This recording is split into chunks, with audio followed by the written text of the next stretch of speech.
Senate Resolution 4. We talk a lot about federal overreach, Mr. President, in this chamber, in the other body, and we talk about it often in an abstract way. The average Alaskan may ask themselves, so what? How does this affect me? Well, Mr. President, if you hunt or work in the outdoors, the rule of the U.S. Fish and Wildlife Services affects you in a big way.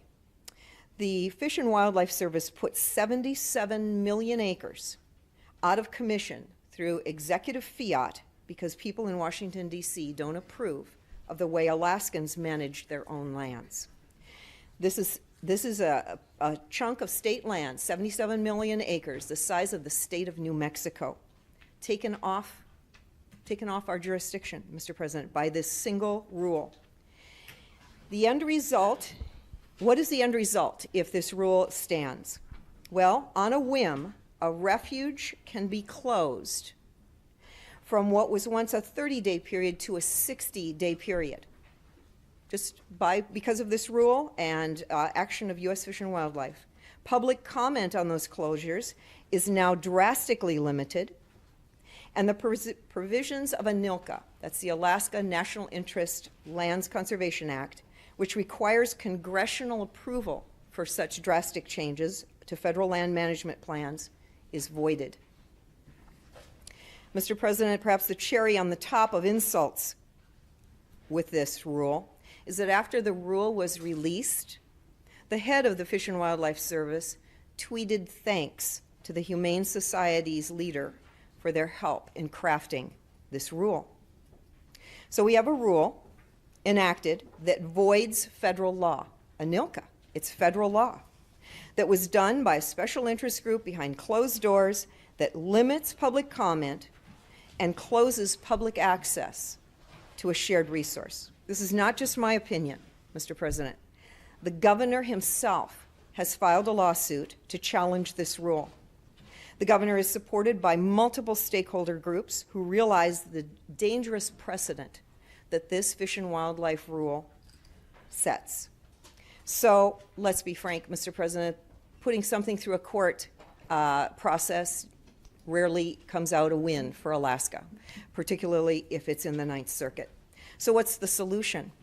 We have this awesome congressman named Don Young, and he has sponsored House Joint Resolution 69, which uses the Congressional Review Act to rescind this fish and wildlife rule.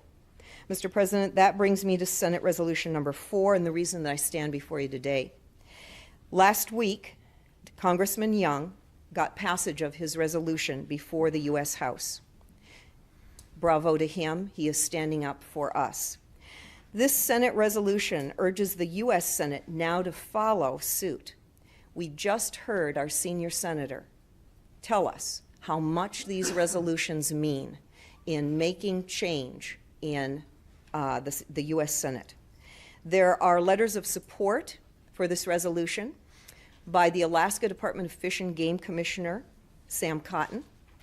In your packet on your desk is that letter from Commissioner Cotton. There's also a letter of support from sportsmen's groups of all kinds.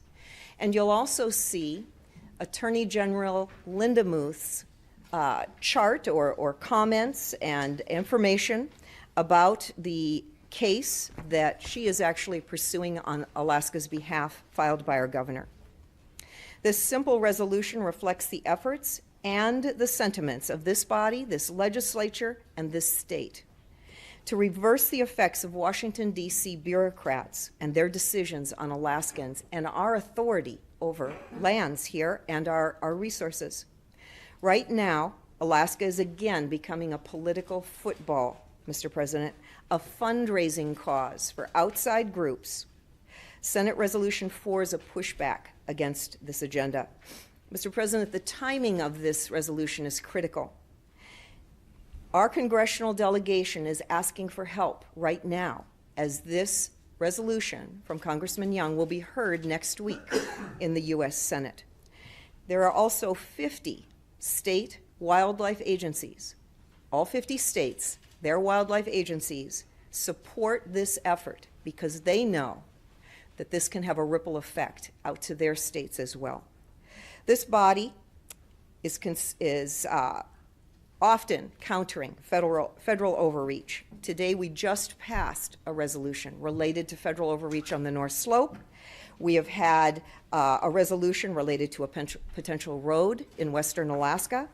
Today, we have a tangible opportunity to effect another change by passing this resolution. So, Mr. President, I urge support for Senate Resolution number 4.